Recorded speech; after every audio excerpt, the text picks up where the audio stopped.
الحمد لله رب العالمين والعاقبة للمتقين والصلاة والسلام على سيد الأنبياء والمرسلين وعلى آله وأصحابه الطيبين الطاهرين أما بعد فأعوذ بالله من الشيطان الرجيم بسم الله الرحمن الرحيم قل للمؤمنين يغضوا من أبصارهم صدق الله العظيم غوث اعظم بمنے بے سر و ساما مددے قبلہ دین مددے کعبہ ایمان مددے انتظار کرم تست من عینی رائے خدا جو و خدا بینو خدا دا مددے بگردہ بے بلا افتاد کشتی ضعیفانو شکستہ رات و پشتی بحق کے خواجہ عثمان ہارون مدد کن یا معین الدین چشتی مدد کن یا معین الدین چشتی مدد کن یا معین الدین چشتی الصلاة والسلام علیک یا رسول اللہ اور بلند آواز سے الصلاة والسلام علیک یا نبی اللہ الصلاة والسلام علیک یا حبیب اللہ وعلى آلك وأصحابك يا نور الله صلی اللہ تعالی علیہ وسلم۔ پھر کے گلی گلی تباہ ٹھوکریں سب کی کھائیں کیوں، پھر کے گلی گلی تباہ ٹھوکریں سب کی کھائیں کیوں، دل کو جو عقل دے خدا تیری گلی سے جائیں کیوں، رخصت قافلہ کا شور غش سے ہمیں اٹھائے کیوں، سوتے ہیں ان کے سائے میں کوئی ہمیں جگائے کیوں، غفلت شیخ و شاب پر ہنستے ہیں طفل شیر خوار، کرنے کو گدگدی ابس آنے لگی بہائی کیوں، ہے تو رضا نرا ستم جرموں پہ گر لجائیں ہم، ہے تو رضا نرا ستم جرموں پہ گر لجائیں ہم، کوئی بجائے سوزے غم سازے طرب بجائے کیوں، کوئی بجائے سوزے غم سازے طرب بجائے کیوں۔ آج کی یہ محفل ہمارے ہفتہ واری اجتماع کی محفل ہے اور ایک طویل غیر حاضری کے بعد آج آپ کی خدمت میں فقیر قادری حاضر ہے اور ہمارے احباب کا یہ حکم تھا کہ آج کی تاریخ 14 فروری کی تاریخ ہوگی، تو ایک منحوس رسم اور ایک منحوس بدعت بڑی تیزی کے ساتھ امت مسلمہ میں دھیرے دھیرے رائج ہوتی جا رہی ہے، اس کے متعلق کچھ معروضات پیش کیے جائیں۔ ساتھیوں کا حکم تھا، اس لیے یہ عنوان ویلنٹائن ڈے کے حوالے سے جو آج ہمارے معاشرے کے اندر ہمارے نوجوان لڑکے اور لڑکیاں اس کو سیلیبریٹ کر رہے ہیں، اس کا جشن منا رہے ہیں، اس کی یاد منا رہے ہیں، تو اس سلسلے میں کچھ گفتگو کرنا چاہتا تھا اور میری کوشش آج یہ ہوگی کہ اپنے جذبات پر قابو رکھتے ہوئے انتہائی سنجیدگی کے ساتھ عنوان کے تقریباً 2 یا 3 گوشوں کو آپ کی عدالت میں، آپ کی خدمت میں رکھنے کی کوشش کروں۔ ویلنٹائن ڈے کی مخالفت میں مسلمان بہت جو اہل علم ہے، اہل تقوی ہے، اہل منبر و محراب ہے، تو یہ اس کی مخالفت میں اس وقت کمر کس کر کھڑے ہوئے ہیں۔ تو جو لوگ اس فیلڈ کے ہیں جو کبھی دریاؤں کے کنارے بیٹھ کر ایک دوسروں کی باہوں میں باہیں ڈال کر ایک دوسرے کی آبرو کو لوٹ لیتے ہیں، بھورے کی طرح ایک دوسرے کی جوانی کا رس چوس کر پھر تو کون اور میں کون کا معاملہ ہو جاتا ہے، وہ لوگ اس وقت یہ کہہ رہے ہیں کہ کیا اسلام میں محبت کرنے والوں کی گنجائش نہیں؟ کیا اسلام میں تصور محبت نہیں؟ جب آپ یہ کہتے ہیں کہ اللہ نے انسان کو دل محبت کے لیے دیا ہے، تو اگر دل کسی سے پیار اور محبت کر لے تو پھر یہ قصور کیوں ہے، یہ نقصان کیوں ہے، یہ عیب کیوں ہے، یہ برائی کیوں ہے؟ تو آج کی اس محفل میں آج شاید پہلی مرتبہ اس عنوان کو بڑی ہمت کے ساتھ بغیر کسی خوف لومت و لائم کے یہ عرض کرنا چاہتا ہوں کہ عشق و محبت کا تصور اسلام میں ہے اور اس کی صورت کیا ہوگی وہ آپ کی خدمت میں پیش کرنا چاہتا ہوں، اور جو ناجائز اس کے معاملات ہیں وہ بھی آپ کی خدمت میں پیش کرنا چاہتا ہوں، تاکہ آوارگی یہ فکر رکھنے والے لوگ عشق و محبت کے نام پہ کر کیا رہے ہیں، اور اسلام میں اگر کسی کو کسی سے محبت ہو جائے تو پھر اس کے کیا لوازمات ہوتے ہیں اور اس کے کیا قوانین ہوتے ہیں اور اس کے کیا معاملات ہوتے ہیں، وہ بھی آپ کے سامنے رکھنے کی کوشش کروں گا، اس لیے کہ بڑی کٹھن راہ ہے یہ جو جس جگہ پر آپ ہمیں بٹھاتے ہیں، کیونکہ اگر ذرا بھی بیلنس بگڑتا ہے تو یا تو اچھے کمنٹ کی بجائے پھر گالیاں برسنی شروع ہو جاتی ہے، لیکن ہمیں کسی کا خوف کیوں؟ اللہ کے لیے اللہ کے بندوں تک حق بات پہنچا دی جائے۔ میرے پیارے آقا صلی اللہ علیہ وسلم کے پیارے دیوانوں، اسلام میں قصداً کسی سے محبت کرنے کی اجازت نہیں ہے۔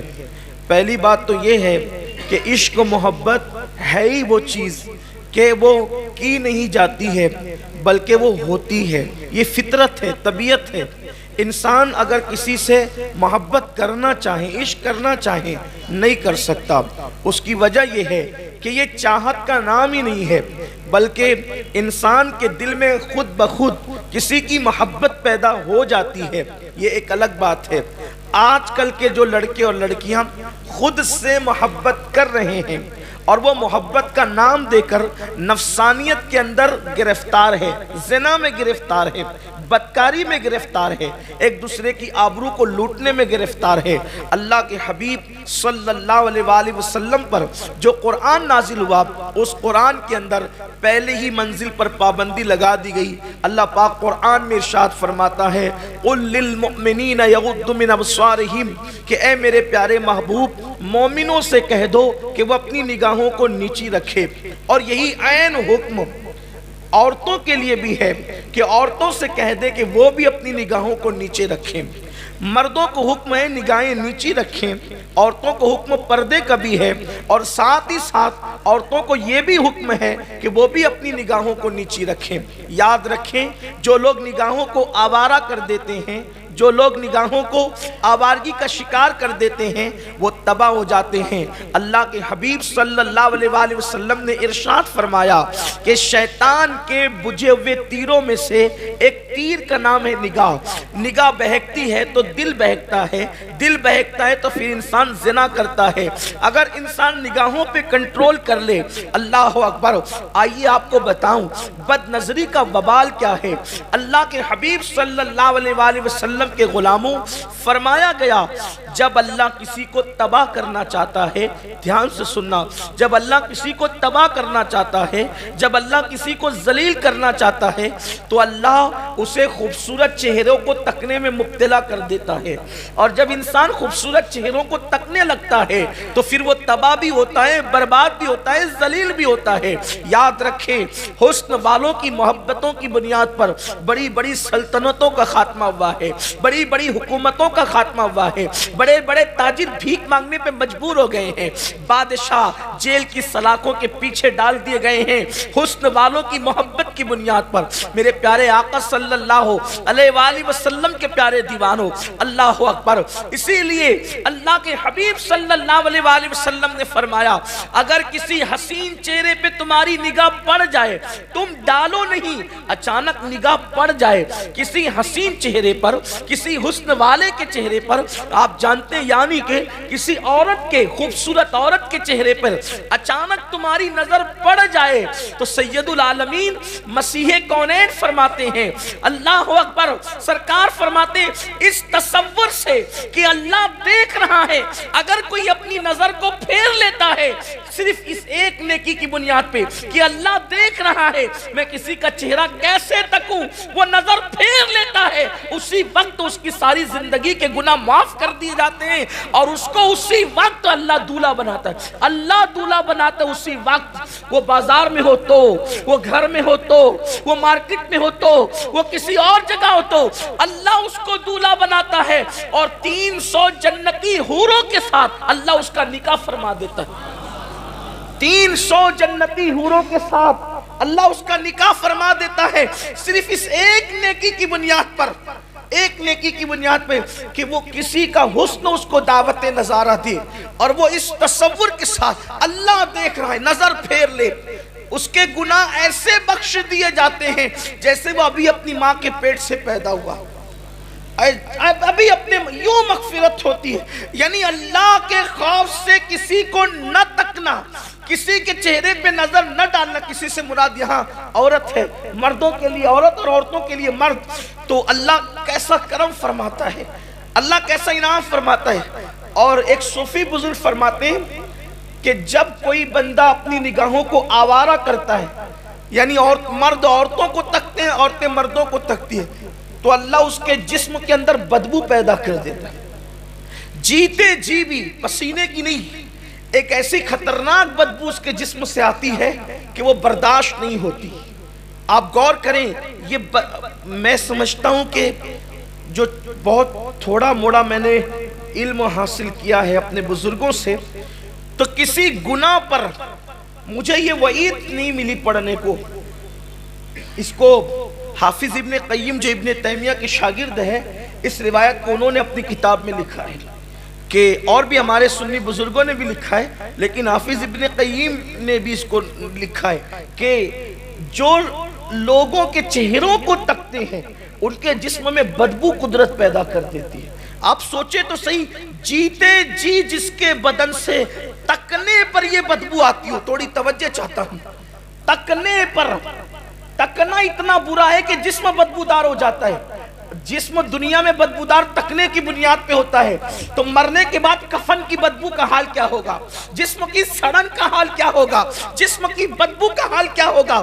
بہت اچھا لگتا ہے چہرے تکنے میں، لیکن یہ بھی مولا کائنات کا فرمان ہے، انسان چہرے تکتے تکتے جو ہے اللہ اکبر زندگی گزار دیتا ہے، لیکن چہرے تکنے سے کبھی اس کا جی نہیں بھرتا، وہ تکتے ہی رہتا ہے کتے بلی کی طرح۔ اللہ اکبر، آپ مجھے بتائیں، صرف چہرے تکنے پر جسم بدبودار ہوتے ہیں، ایمان خطرے میں آتا ہے، جب دیکھنے پر یہ وبال ہے، چھونے پر کیا وبال ہوگا، اور چھونے پر جو وبال ہے پھر زنا پر کیا وبال ہوگا۔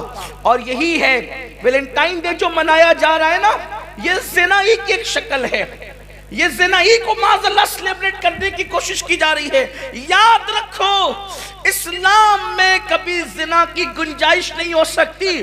ارے وہ مذہب زنا کی اجازت کیسے دے سکتا ہے جس مذہب نے کسی عورت کو تکنے کی اجازت نہیں دی ہے، بلکہ حدیث پاک میں آتا ہے جو عورتوں کے حسن کو تکتے ہیں قیامت کے دن ان کی آنکھوں میں آگ کی سلاخیں ڈالی جائے گی۔ حضرت داؤد علیہ السلام کا وہ خوبصورت قول جو حضرت سلیمان علیہ السلام کی طرف بھی منسوب ہے، علامہ ابن الجوزی نے لکھا ہے کہ آپ نے فرمایا تھا، میرے بیٹو اگر ناگ کے پیچھے جانا پڑے تو چلے جانا، لیکن کسی خوبصورت عورت کے پیچھے کبھی نہ جانا، کیونکہ ناگ ڈسے گا تو جان جانے کا خطرہ ہے، عورت عورت کا حسن ڈسے گا تو ایمان جانے کا خطرہ ہے۔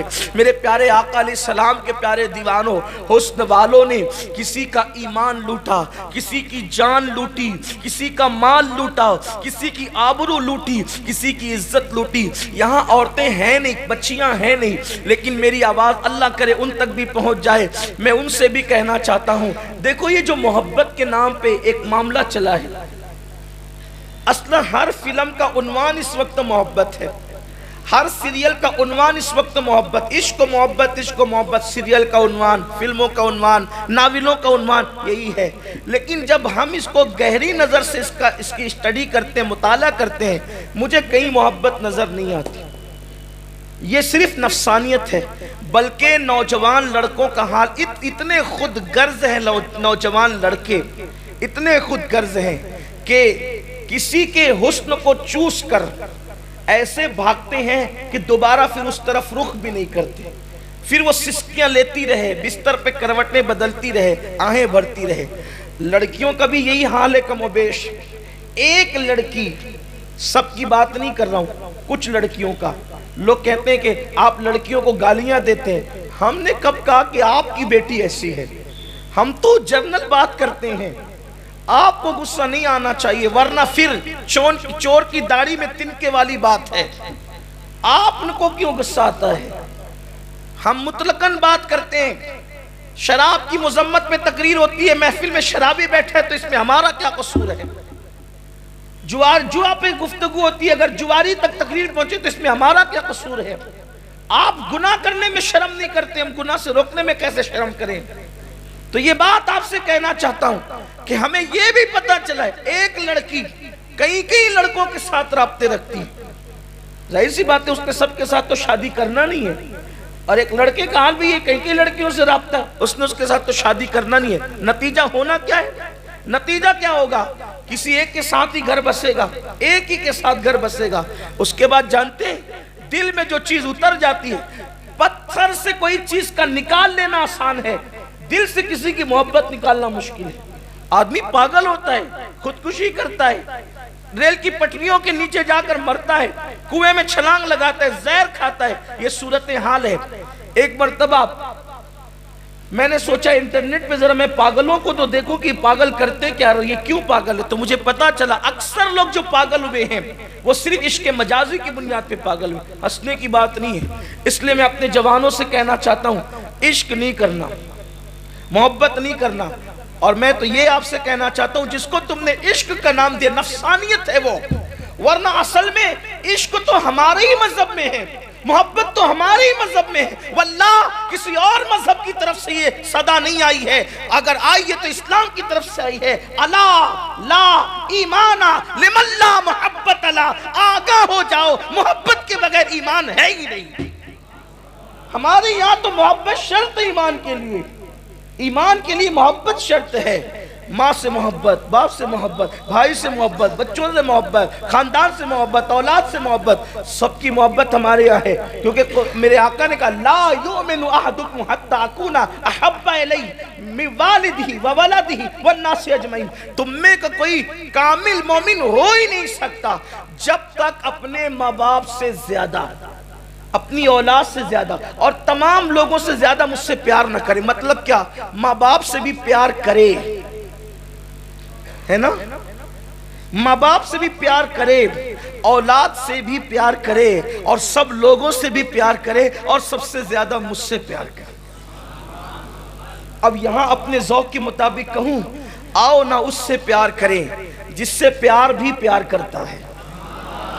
اگر توجہ ہے نا تو آپ توجہ کریں، آؤ اس سے پیار کریں جس سے پیار بھی پیار کرتا ہے، آؤ اس سے عشق کریں جس سے عشق بھی عشق کرتا ہے، آؤ اس سے دل لگائیں جس سے دل بھی دل لگاتا ہے، آؤ اس کی طرف بڑھیں اس کی طرف بڑھے جہاں جبریل بھی کشا کشا حاضر ہوتا ہے، آؤ وہاں چلے جہاں پر بلبل جو ہے فریاد کرتا ہے، آؤ اس کی طرف چلے، آبشار جس کی یاد میں زمین پہ گرتے ہیں آؤ اس کی طرف چلے، آسمان کے بادل جس کی محبت میں زمین پر آتے ہیں آؤ اس کی طرف چلے، آدم جنت سے نکل کے زمین پر اسی کی تلاش میں آئے تھے آؤ اسی کی طرف چلے، خلیل جس کی یادوں میں کعبہ تعمیر کر رہے تھے آؤ اس کی طرف چلے، موسیٰ طور پر جس کا نام لے کر چڑھتے نظر آ رہے تھے آؤ اس کی طرف چلے، جس نے نوح کی کشتی کو کنارہ عطا کیا آؤ اس کی طرف چلے، اللہ اکبر، کائنات کا خدا جس سے یوں پیار کرتا ہے کہ ساری دنیا اس کی رحمتوں کو تکتی ہے اور وہ کہتا ہے قد نرا تقلب وجہک فی السماء، اے پیارے ہم تیرے چہرے کو بار بار تکتے ہیں، بار بار تکتے ہیں، بار بار تکتے ہیں، پیارے ہم تو تجھے سجود میں بھی دیکھتے ہیں، جب تو حالت سجدہ میں ہوتا ہے ہم تجھے دیکھتے ہیں، جب تو حالت رکوع میں ہوتا ہے ہم تجھے دیکھتے ہیں، جب تو بیٹھا ہوتا ہے ہم تجھے دیکھتے ہیں، حتیٰ کہ جب تو پاک پشتوں سے پاک رحموں کی طرف منتقل ہو رہا تھا اس وقت بھی ہم تجھے دیکھ رہے تھے، اس کی طرف چلے، حسن جس کا متلاشی ہے۔ امام المتکلمین مولانا نقی علی خان نے بڑی پیاری بات کہی ہے، مجوسیوں کے آتش کدے سے پوچھو وہ جلتا کس کی یاد میں ہے۔ لوگ کہتے ہیں مجوسیوں نے آگ لگا رکھی ہے، لیکن کوئی اس آگ سے بھی تو پوچھے کہ تو کس کی یاد میں جل رہا ہے، اے آگ تو کس کی یاد میں جل رہی ہے۔ وہ مبہوت بتوں سے کوئی پوچھے کہ وہ بے ہوش پڑے ہوئے ہیں، بے ہوش کوئی یوں ہی ہوتا ہے، ہوش کیوں کھوتا ہے؟ اس لیے کہ جب کسی سے آنکھیں چار ہوتی ہیں، پری پہ کر نگارے، سر و قدے لالا رخسارے، سراپا آفت دل بود۔ سمجھے آپ؟ وہ بت ہیبت زدہ کیوں ہے؟ وہ سراپا آفت دل بود، شب جائے کہ من بودم، خدا کی عزت کی قسم، تتلیاں یوں ہی بہاروں کی تمنائی نہیں ہوتی، بلبلیں یہی گلوں پر نثار نہیں ہوتی، بھورے یوں ہی پھولوں کے ارد گرد چکر نہیں لگاتے۔ کیوں؟ آپ کہتے ہیں آبشاروں پر، آپ کہتے ہیں پھولوں پر، آپ کہتے ہیں شہروں پر، وہ شہر خوبصورت ہے، کوئی چلا گیا سمرقند، کوئی چلا گیا بخارا، کوئی چلا گیا واشنگٹن، کوئی چلا گیا نیو یارک، کوئی چلا گیا لندن، کوئی چلا گیا ادھر، کوئی چلا گیا ادھر۔ میں نے پوچھا شہر سے پیار کیوں ہوا؟ اس شہر میں کیا ہے؟ شہر سے پیار کیوں ہوا؟ تو میرا عشق و محبت کا امام جواب دیتا ہے شہر سے پیار اس لیے ہوا، شہر کی کیا اوقات ہے جو کسی سے پیار کوئی کرے؟ کوئی کرے گا؟ اپنا گھر بار چھوڑ کے لوگ تو کہتے ہیں وہی جلوہ شہر بشہر ہے۔ پتا چلا یہ اعلیٰ حضرت ہے، وہی جلوہ۔ کون سا جلوہ؟ اسی کے جلوے، اسی سے ملنے، اسی سے اس کی طرف گئے تھے، وہی جلوہ شہر بشہر ہے۔ اگر شہروں میں اس کا جلوہ نہ ہوتا تو کوئی پاگل تھا کوئی کسی شہر کو جاتا؟ وہی جلوہ شہر بشہر ہے، وہی اصل عالم دیر ہے، وہی اصل عالم دیر ہے۔ اب عالم میں کوئی کیوں آیا؟ عالم میں کوئی کیوں آیا؟ تو بے دم اس کی تشریح دمدار کرتے، عدم سے لائی ہے۔ ہستی میں آرزو رسول کہاں کہاں لیے پھرتی ہے جستجو رسول، بلائیں لو تیری اے جذبے شوق صلی اللہ کہ آج دامن دل کھچ رہا ہے سوئے رسول۔ اور عجب تماشا ہو میدان حشر میں بے دم، عجب تماشا ہو میدان حشر میں بے دم کہ سب ہو پیش خدا اور میں روبرو رسول، کہ سب ہو پیش خدا، کہ سب ہو پیش، عجب تماشا ہو، عجب تماشا ہو کاش ہو جائے، عجب تماشا ہو میدان حشر میں بے دم کہ سب ہو پیش خدا اور میں روبرو رسول۔ تو کہتے وہی جلوہ شہر بشہر ہے، وہی اصل عالم دیر ہے، وہی نہر ہے، وہی بحر ہے۔ لوگ کہتے ہیں میں پانی دیکھنے گیا تھا، میں آبشار دیکھنے گیا تھا۔ کیوں گیا تھا؟ محبوب کے جلوے کی کار فرمائی نہ ہوتی تو اس کا حسن دیکھنے کون جاتا؟ وہی جلوہ شہر بشہر ہے، وہی اصل عالم دیر ہے، وہی نیر ہے، وہی بیر ہے، وہی پاٹ ہے، وہی دھار ہے، وہی نیر ہے، وہی بیر ہے، وہی پاٹ ہے، وہی دھار۔ تو لوگ کہتے ہیں عشق نہ کریں، کہتے ہیں بالکل کریں، آپ جو کر رہے ہیں وہ نفسانیت ہے۔ عشق کیا ہے؟ وقت ختم ہونے کے قریب ہے، مجھے آپ کی خدمت میں اسلامی عشق و محبت پیش کرنا ہے، لیکن صرف اتنا کہتا ہوں، وہ لڑکیاں جو محبت کے نام پہ آبرو لٹا بیٹھی، یہ نفسانیت عشق نہیں ہے، اس لیے کہ اور عشق نے تباہ کیا ہے جسے تم عشق کہتے ہو، ہم جسے کہتے ہیں وہ تو ایمان ہے۔ شاید اگر آپ کو برا نہ لگے تو آپ کو ایک بات بتاؤں، لوگ عشق کرنا کہاں سے سیکھتے ہیں؟ فلم سے نا، سیریل سے۔ وہ 3 گھنٹے کی فلم، 50 گھنٹے کی سیریل، ٹھیک؟ کبھی سنا، تحقیق کر لینا، کبھی سنا کسی ہیرو نے اپنی پریکٹیکل لائف میں کسی سے عشق کیا ہو؟ جس سے تم عشق سیکھ رہے ہو اس نے بھی کسی سے عشق کیا ہے؟ سوچے تو صحیح نا۔ پتا چلا وہ بیوقوف بناتے ہیں، ہزاروں میں 4 بھی نہیں ملیں گے آپ کو ایسے کہ جنہوں نے اپنی پریکٹیکل لائف میں عشق کیا ہو، کیونکہ وہ جانتے ہیں اس میں جان کھپانا پڑتی ہے، تباہ ہونا پڑتا ہے، برباد ہونا پڑتا ہے، رونا پڑتا ہے، راتوں کو نیند اڑ جاتی ہے، یہ کیفیت ہے۔ اور پھر آج کل تو عشق کے نام پہ آبرو لوٹی جا رہی ہے۔ اور یار اگر کسی کو واقعی دل و عشق والا دل ملتا، کوئی پاگل ہے کسی اجنبی لڑکی سے پیار کرتا؟ وہ اپنی ماں سے کیوں پیار نہیں کرتا؟ جس ماں نے اس کو 9 مہینے تک پیٹ میں رکھا، جس نے 2 سال تک کے دودھ پلایا، وہ اس سے کیوں پیار نہیں کرتا؟ اپنے بھائیوں سے کیوں نہیں کرتا؟ اپنی بہنوں سے کیوں نہیں کرتا؟ وہ ایک اجنبی لڑکی کے لیے کہتا ہے آسمان کے تارے توڑ کے لاؤں گا۔ جھوٹا ہے، مکار ہے، فریبی ہے، دجال ہے، وہ کچھ نہیں کر سکتا۔ وہ تو آبرو لینے کے لیے بالکل ایسے ہی جیسے کوئی کسائی چارہ دکھا کر کسی بکری کو بلاتا ہے، چارہ کھلاتا بھی نہیں، ذبح کر دیتا۔ یہی ہے ایسے ہی لڑکیوں کے ساتھ زیورات کا لالچ، گھر بسانے کا لالچ، اس کا لالچ، اس کا لالچ دے کر پھر اس کی آبرو لوٹ لی جاتی ہے اور بچیاں سسکیاں لینے پہ مجبور ہو جاتی ہیں۔ میں جانتا ہوں کئی لڑکیوں کو پڑی ہوئی ہے، بے چین ہے، بے قرار، کئی جوانوں کو بھی جانتا ہوں، دھوکہ دھوکہ صرف دھوکہ۔ تو یہ عشق نہیں ہے، یہ نفسانیت ہے، اسلام اس کے خلاف ہے۔ اچھا اگر عشق کوئی کرے نہ، نظر اٹھے، اچانک اٹھے، اور یاد رکھیے دل پہ قابو نہیں ہے، دل پہ قابو نہیں ہے، نہ ڈالا کسی نے، نظر اٹھی، دل چھن گیا۔ اب اسلام کیا کہتا ہے کہ جو لوگوں کے یہاں تعلق ہے، نظر اٹھی، دل چھن گیا، تو لوگ چکر لگانے لگتے ہیں، فون پہ باتیں کرنے لگتے ہیں، خط لکھنے لگتے ہیں، ملنے کے لیے بلاتے خود جاتے ہیں۔ یہ سب اسلام میں نہیں ہے۔ اللہ نہ کرے کسی کی نظر اٹھے اور وہ امتحان میں مبتلا ہو جائے اور اس واقعی عشق ہو جائے۔ اسلام کہتا ہے چھپا لے، ملنا، بے پردہ نہیں ہو، بے پردہ نہیں ہو، ملنا نہیں، بات نہیں کرنا۔ بس طریقہ یہ ہے کہ اس کو جائز طور پر نکاح کا پیغام دے دینا، ملنے کی اجازت نہیں، باتیں کرنے کی اجازت نہیں، نکاح کا پیغام دے دینا، نکاح ہو گیا تو فبیہ، ورنہ اگر عشق سچا ہے تو جنت میں ملے گی یا ملے گا۔ بس اتنی بات ہے۔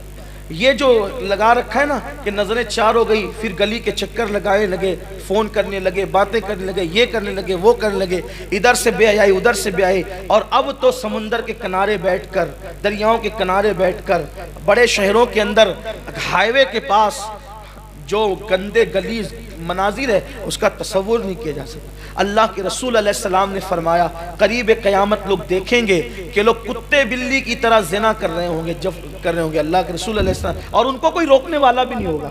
جب اکثر بڑے شہروں سے گزرنا ہوتا ہے یہ منظر نگاہوں کے سامنے بارہا آتا ہے کہ صادق و مصدوق نے جو فرمایا تھا آج لوگ دیکھ رہے ہیں اس کو، جانوروں کی طرح، کوئی روکنے والا نہیں، پولیس والے گھوم رہے ہوتے ہیں تو وہ بھی منع نہیں کرتے۔ یہ صورتحال ہے۔ آئیے عشق و محبت کی ایک داستان عرض کروں، اپنی بات مکمل کروں۔ اسلام میں بھی عاشقوں نے عشق کیا ہے، کسی کو عشق ہوا ہے، اب ذرا دل تھام کر اسلامی عشق کا تصور سن لیں آپ۔ اور کبھی کبھی تو یہ عشق جو ہو جاتا ہے لیکن پاک دامن رہنے والے ملتے نہیں ہے، بے حیائی نہیں کرتے، گناہ نہیں کرتے، چھپا کر پاک دامن رہتے، مر جائیں تو اللہ دونوں کو شہادت کا مقام عطا فرماتا ہے۔ بار شریعت میں سرکار حضرت صدر الشریعہ مولانا امجد علی رحمت اللہ علیہ نے بھی اس کو لکھا ہے کہ ایسا ہے، لیکن اچانک ایسا ہو جائے دل پہ قابو نہ رہے تو، وہ بھی بے پردگی نہ ہو، ملنا ملانا نہ ہو، بات چیت نہ ہو، یہ چیز ہے۔ آئیے ایک خوبصورت سے واقعے کی طرف چلتے ہیں۔ عشق و محبت کی دنیا میں ایک بہترین مثال ہے۔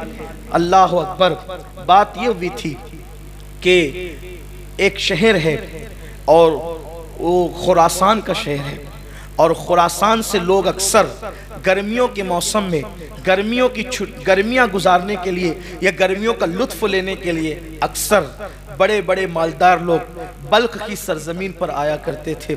بلخ کی سرزمین نکہتوں کی سرزمین، بلخ کی سرزمین پھولوں کی سرزمین، بلخ کی سرزمین گل و لالہ کی سرزمین، بلخ کی سرزمین نسترن کی سرزمین، نسرین کی سرزمین، سوسن کی سرزمین۔ اللہ اکبر، یہ بہت خوبصورت زمین ہے جسے بلخ کی زمین کہتے ہیں۔ خراسان کے مالدار لوگ اکثر گرمیاں گزارنے کے لیے آتے تھے، لیکن گرمی گزارنے کے لیے اس موسم میں لوگ بلخ آئے تو اس بلخ آنے والوں میں ایک مزدور بھی تھا، اور وہ مزدور ان لوگوں کے ساتھ ہو لیا، اس لیے کہ کبھی کبھی غریب لوگ بھی مالداروں کے ساتھ لطف لینے کے لیے جو ہے وہ چل پڑتے ہیں۔ جیسے ہمارے یہاں کشمیر بڑا خوبصورت علاقہ ہے تو لوگ اکثر چھٹیاں گزارنے کے لیے کبھی کوئی کشمیر جاتا ہے، کبھی کوئی مہابلیشور جاتا ہے، کبھی کوئی کہیں جاتا ہے، کوئی کہیں جاتا ہے۔ چھٹیاں گزارنے کے لیے، موسم کا لطف لینے کے لیے، موسم کو انجوائے کرنے کے لیے اگر کوئی کہیں جاتا ہے تو اسلام پابندی نہیں لگاتا ہے، بلکہ سیرو فی الارض کہہ کر اسلام ابھارتا ہے کہ دیکھو دنیا کے حالات کیا ہیں، کائنات کے حالات کیا ہیں، رنگینیاں دیکھو، قدرت نے کیسے پھول کھلائے ہیں۔ اللہ اکبر، کسی بہت بڑے مفکر نے کہا تھا کہ ہزاروں خوبصورت چہرے زمین میں دفن ہوتے ہیں، تب کہیں جا کر زمین سے کچھ پھول کھلتے ہیں۔ زمین سے خوبصورت پھول یوں ہی نہیں کھلتے، اس لیے کہ خوبصورتی کو دیکھ کر لوگ مسکراتے ہیں، لیکن یہ پھولوں کی خوبصورتی کیسی ہے جس کو دیکھ کے بلبل روتا ہے، وہ پھولوں کی خوبصورتی دیکھ کر نہیں، ہزاروں خوبصورت چہرے جو زمین میں دفن ہو گئے تھے اسی سے یہ پھول پیدا ہوئے ہیں، اس بنیاد پر یہ بلبل رو رہا ہے، نوحہ کر رہا ہے کسی خوبصورت چہرے کے حسن و جمال کے مٹی میں مل جانے پر۔ اللہ اکبر، تو بلخ کی سرزمین پر لوگ جیسے آج ہمارے یہاں لوگ جاتے ہیں چھٹیاں گزارنے کے لیے، گرمیاں گزارنے کے لیے، گرمیوں کا لطف لینے کے لیے ٹھنڈے علاقوں میں، نینی تال وغیرہ بھی لوگ جاتے ہیں اور بھی علاقوں میں، لیکن یاد رکھیں اس پر کوئی ممانعت نہیں ہے، وہاں جا کر کوئی پاپ نہ کرے، پاپ کرنے پہ ممانعت ہے، ناجائز کام کرنے پہ ممانعت ہے۔ ہوا یوں ہی کہ گرمیوں کا پورا لطف لے کر خراسان والے بلخ سے نکل گئے، لیکن ایک مزدور تھا، اس کو بلخ کی ہوا راس آ گئی اور اس نے یہ فیصلہ کر لیا اب خراسان جانے سے کیا فائدہ، میں نے تو اپنی زندگی کا بقیہ حصہ بلخ کی سرزمین پہ گزارنا ہے۔ اور پھر اس مزدور نے یہ فیصلہ کیا، بادشاہ کا بہت بڑا خوبصورت محل ہے اور اس محل کے قریب میں ایک خوبصورت باغ ہے، اور اس باغ کے قریب وہ مزدور اپنی چھوٹی سی کٹیا بنا لیتا ہے، اور چھوٹی سی کٹیا بنانے کے بعد دن بھر مزدوری کرتا ہے، شام کو آ کر اپنی کٹیا میں بیٹھ کر بادشاہ کا محل دیکھتا ہے، کبھی اس کے باغ دیکھتا ہے۔ کہتے ہیں کہ قدرت کی ملانے کے انداز بھی بڑے نرالے ہوتے ہیں، قدرت کے ملانے کے انداز بھی بڑے عظیم اور نرالے ہوتے ہیں۔ اچانک شام ہونے کو قریب تھی اور سورج کی آخری کرنیں بلخ کے کوساروں پر، تھوڑا آسان کر کے کہوں کہ بلخ کے پہاڑوں پر اپنی آخری کرنوں کی تجلیاں ڈال رہی تھی، اور رات آنے کو بیتاب تھی، دن جانے کے لیے بے چین تھا، رات آنے کو بیتاب تھی۔ ایسے میں دن اور رات کی کشمکش میں شام نے جنم لیا، شفق کا جمال جو ہے وہ پورے آب و تاب کے ساتھ بے نقاب ہوا، اور آخری کرن کے جاتے جاتے اور شام کی پہلی جو ہے وہ صباحت آ گئی، ہوا کے آنے سے آتے آتے دل کھچ رہا تھا ایک مزدور کا ایک باغ کی طرف، اس لیے کہ باغ سے جو ہوا ہو کر کے آ رہی تھی ایسا لگتا ہے کہ کسی کا پیغام لا رہی تھی۔ دل بیٹھا جا رہا ہے اور بے چینی ہے، بے قراری ہے، اور اس طریقے سے طبیعت ہے کہ جیسے کوئی کھینچ رہا ہے۔ کہتے ہیں کہ عشق اور مشق میں اتنی کشش ہوتی ہے کہ کبھی کبھی یمن والے شام سے کھینچے چلے، کبھی کبھی یمن لوگ شام سے کھینچے چلے جاتے ہیں، اور کبھی کبھی یمن والے شام کھینچ کر کے آ جاتے ہیں۔ اللہ اکبر۔ اور کبھی کبھی ایسا ہوتا ہے یمن والے مصر میں آتے ہیں، شام والے مصر میں آتے ہیں، اور ایک حسن کا بازار لگ جاتا ہے۔ میرے پیارے آقا صلی اللہ علیہ وسلم کے پیارے دیوانوں، ہوا یہی کہ اس مزدور کا دل کھچ رہا تھا، اس کے قدم بوجھل بوجھل اٹھے، اور اٹھنے کے بعد باغ کی طرف گئے۔ جب باغ کی طرف گئے تو ہوائیں مشام جہاں کو معطر کر رہی تھی۔ تھوڑا سا مجھے برداشت کر لے آج، اس لیے کہ آپ نے جو مجھے عنوان دیا میں چاہتا ہوں اسی رنگ میں آپ سے گفتگو کروں تاکہ آپ بھی اس کی لذتیں اٹھا سکیں اور میں بھی کچھ اس کی لذتوں سے جو ہے اپنے آپ کو مستفیض کر سکوں۔ میرے پیارے آقا صلی اللہ علیہ وسلم کے پیارے دیوانوں، اہل ذوق سے گزارش ہے کہ آج اپنی سماعتوں پر اگر بار لگ رہا ہو تو ہمیں کچھ دیر کے لیے معاف کر دیں یا ہمارا شمار بچوں میں کر لیں، بڑی نوازش اور مہربانی ہوگی۔ میرے پیارے آقا صلی اللہ علیہ وآلہ وسلم کے دیوانوں، ویسے جانتا ہوں ہر سنی صاحب ذوق ہوتا ہے، اس لیے کہ جو صاحب ذوق نہیں ہے ہماری محفل میں اس کے لیے جگہ نہیں ہے۔ ہماری محفلیں تو ذوق کی بنیاد پہ سجتی ہے۔ وجہ یہ ہے کہ ہماری محفلوں میں جب تک حسن کا ذکر نہیں ہوتا محفلیں مکمل نہیں ہوتی۔ وجہ یہ ہے ہمارا نبی بھی حسن والا ہے اور ہمارا خدا بھی حسن والا ہے،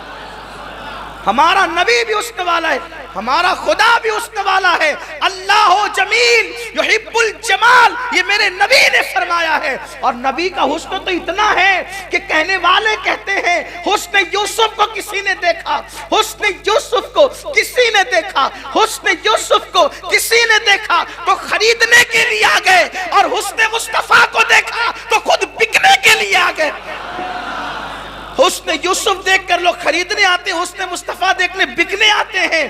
آ گئے ابو بکر بکنے کے لیے، عمر بکنے کے لیے، عثمان بکنے کے لیے، علی بکنے کے لیے، سعد بکنے کے لیے، سعید بکنے کے لیے، طلحہ بکنے کے لیے، زبیر بکنے کے لیے، ابو ہریرہ بکنے کے لیے، دحیہ کلبی بکنے کے لیے، سب بکنے کے لیے آ گئے۔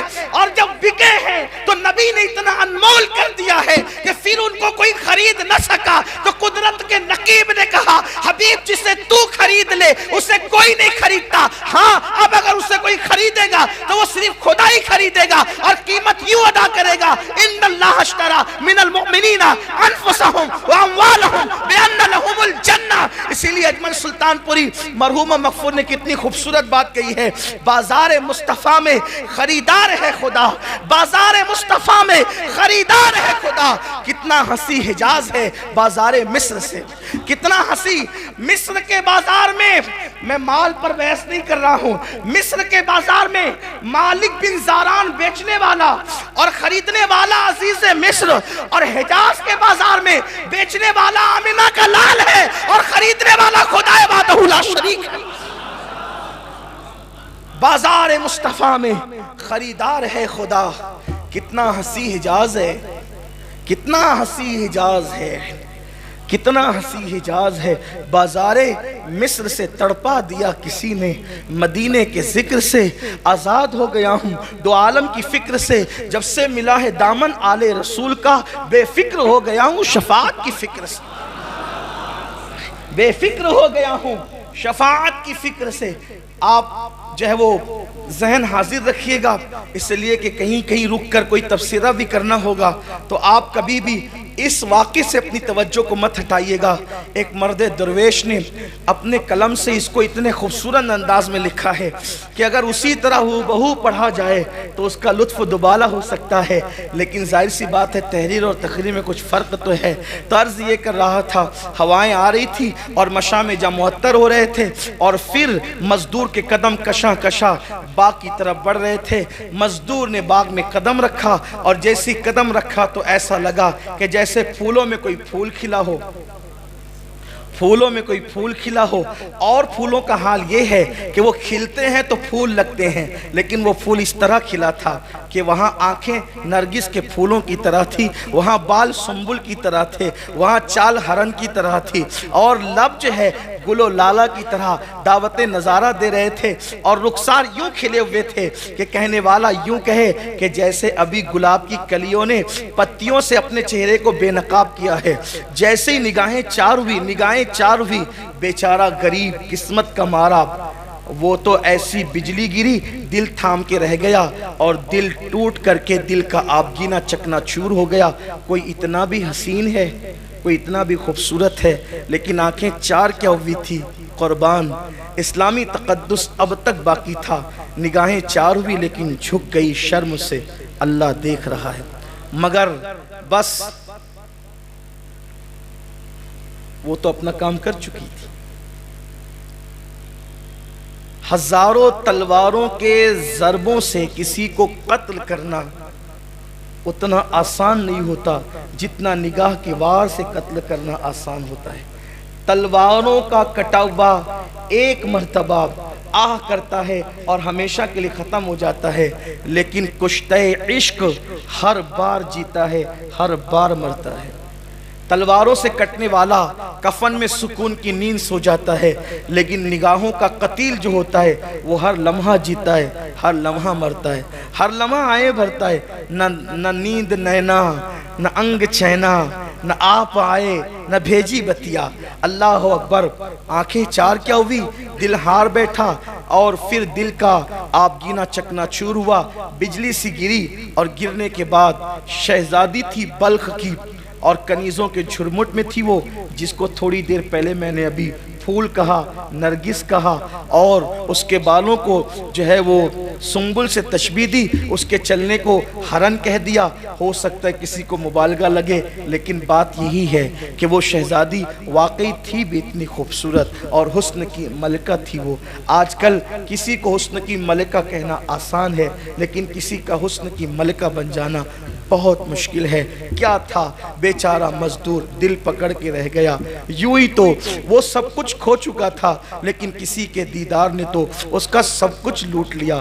وہ بوجھل قدموں سے چلا، اب نہ خود کی فکر ہے، نہ کھانے کی فکر ہے، نہ مزدوری کی فکر ہے، نہ کوئی اور فکر ہے، بس ایک ہی فکر ہے، وہ کیسا تھا، وہ کیسا تھا۔ کبھی کبھی ہوا کے جھونکے آتے تو رات کی تاریکیوں میں بیچارہ دروازہ اپنی کٹیا کا کھول دیتا، کہیں وہ تو نہیں آ گیا ہے۔ انداز ہو بہو تیری آواز پا کا تھا، باہر نکل کے دیکھا تو جھونکا ہوا کا تھا۔ لطافت ہوا کسی کے قدموں کے جو ہے وہ اشارے کے حوالے سے بہت واضح انداز سے انسان کی رہنمائی کرتے ہوئے نظر آتے ہیں۔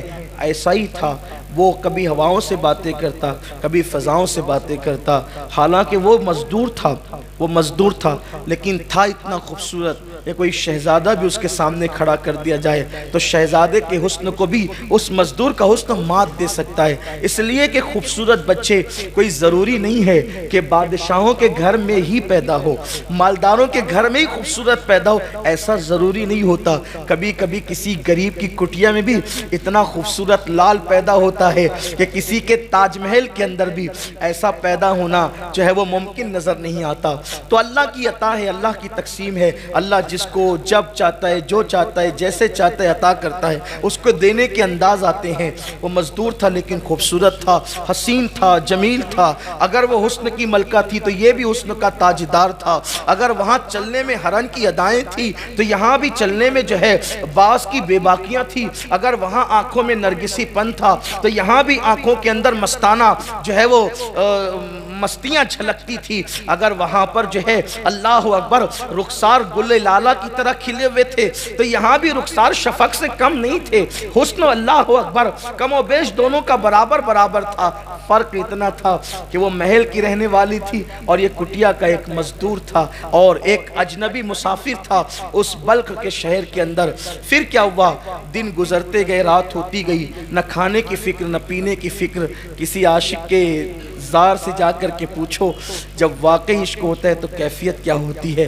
کبھی ہم بھی وہ لمحے مانگتے ہیں، اللہ ہمیں وہ لمحے عطا کر کہ تو اپنے محبوب کا عشق ہمیں دے دے، کہ میرے دل کو درد الفت وہ سکون دے الہی، میری بے قراریوں کو نہ کبھی قرار آئے، جو جنا بنائے بن کو، جو چمن بنائے بن کو، جو جنا کرے چمن کو، میرے باغ میں الہی کبھی وہ بہار آئے۔ پھر کیا تھا، کچھ دن اسی طرح گزرے، دیوانگی میں، مستانگی میں، کبھی ہواؤں سے باتیں کرنا، کبھی دیواروں سے باتیں کرنا، کبھی فضاؤں سے باتیں کرنا، کبھی مصلح بچھا کر کے گڑ گڑاتے رہنا، اللہ اکبر۔ مگر کوئی ثابت نہیں کر سکتا تاریخ میں کہ اس ملاقات کے بعد پھر اس کی گلی کا کوئی چکر لگایا ہو، کوئی ثابت نہیں کر سکتا اس ملاقات کے بعد اس لڑکی سے کوئی رابطہ کیا ہو۔ یہ پاکیزگی ہے اسلام کے اندر کہ اگر نظریں چار ہو گئی، دل ہار بیٹھا، تو اب خدا سے مانگ رہا ہے، کوششیں کر رہا ہے، نکاح کے لیے پلان کر رہا ہے۔ یہ انداز نہیں ہے بیہودہ جو لوگ کرتے ہیں، جو لوگ جس میں ڈوبے ہوئے نفسانی، یہ نہیں ہے۔ کتوں کی طرح نکل گئے تکنے کے لیے، بلی کی طرح نکل گئے، جب بلی چھچڑے کو تکتی ہے نا، ایسے نکل گئے۔ یہ انداز نہیں ہے، یہ گندہ پن اور کمینہ پن اسلام میں نہیں ہے۔ اسلام میں ہر چیز کے آداب اور اصول ہیں۔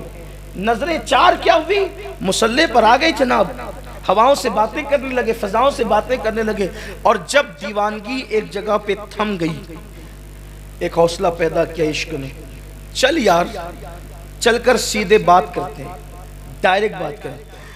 لڑکی کو کسی پارک میں بلا کر اس کی آبرو کا منصوبہ بنانا، یہ نامردی تو ہو سکتی ہے، عشق نہیں ہو سکتا۔ مردانگی کیا ہے؟ جس سے نظر چار ہوئی، جس کا حسن پسند آیا، جائز طور پر اس کو اپنے نکاح میں لے لیتے، اس کو مانگ لیتے ہیں۔ کون؟